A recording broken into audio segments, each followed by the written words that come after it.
네, 다음은 억만장님께서 질문 주셨고요. 메리츠 증권입니다. 자, 2,610원에 90% 집중 투자를 하셨습니다. 내용은요, 동학개미 운동 때문에 매수를 했고 목표가를 얻은 선까지 봐야 되는지 질문을 주셨습니다. 매수가가 2,600원대면은 수익이 상당히 크게 진행이 되셨어요. 주가 차트 먼저 볼까요?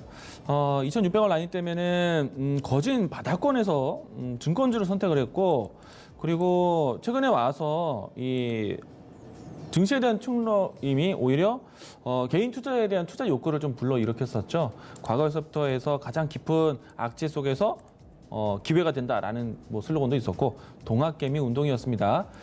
이 동학개미 운동에 대한 지속 여부를 좀 더 보셔야 되는데, 아마 3, 4월 달에 주식 투자를 한 번도 하지 않았던 일반 투자자들까지도 주식 투자를 하게 만들게끔 시장에 대한 변동을 크게 뭔가 투자에 대한 욕구로 이끌어왔습니다. 실질적으로 동학개미 운동이라고 할 정도로 투자 유입도 많았었고 참여도 많았기 때문에 증권사들에 대한 이 수입률도 상당히 컸습니다. 수수료 베이스가 컸었기 때문에 그래서 대부분의 증권 회사들이 실적이 좋아지지 않았을까 기대를 해볼 수 있겠는데요.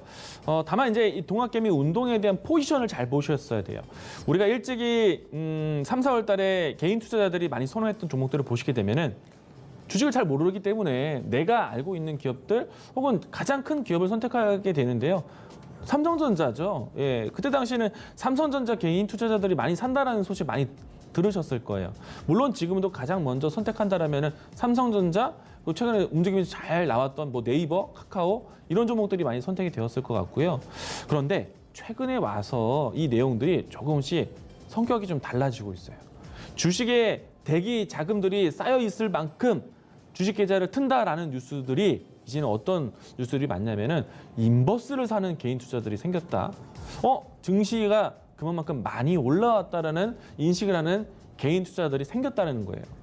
그러면은 자금이 인버스로 타는 것들도 있겠지만은 오히려 자금을 중지시키는 자금들도 나타나지 않을까요? 그럼 거래에 대한 유동성이 좀 줄어들 수도 있을 것 같습니다.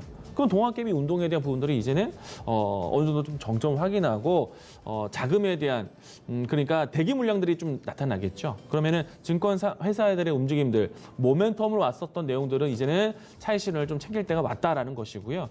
다만 분명한 거는 개인 투자자들의 자금 유입은 있었습니다. 많은 분들이 투자를 했어요. 새롭게 줄이라는 표현도 나왔죠. 그렇기 때문에 분명히 1분기, 2분기에 대한 실적 전환은 나타났을 겁니다. 조금 더 저가 매수세를 했기 때문에 여유롭게 대응하신다라면은 실적 발표 나올 때까지 접근하시면 좋을 것 같고요. 그리고 여기서 트레이딩 관점을 조금 더 본다면 저는 여기서 수익을 만족하셔도 좋다라는 측면입니다. 그런데 종목을 좀 보도록 하죠. 만약에 동학개미 운동으로 간다라면 정말 개인 투자자들의 투자가 만들어졌다라면은 가장 친근한 증권회사 키움증권 보셔야죠. 키움증권 봐보세요. 코로나19 이전의 위치까지 넘어서서 신고가 나오고 있습니다.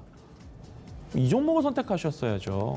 자, 그리고 가장 이제 이 증권회사의 선호도가 높은 회사 삼성증권이 있는데 얘는 못 갔어요. 왜 못 갔을까? 사람들의 인식에 선호도가 높았던 회사인데 못 갔어요.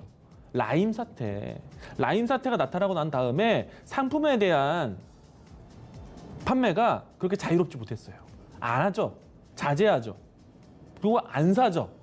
그렇게 다 보니까 삼성증권 같이 파생 상품에 대한 매출이 높았던 이 기업은 조금 못 갔습니다. 다른 기업도 볼까요? 개인 투자자들 요즘에 광고 많이 나오는 증권회사들 다 들어가 보십시오. 주가 좋습니다. 유진투자증권 볼까요? 이렇게 잘 갔어요.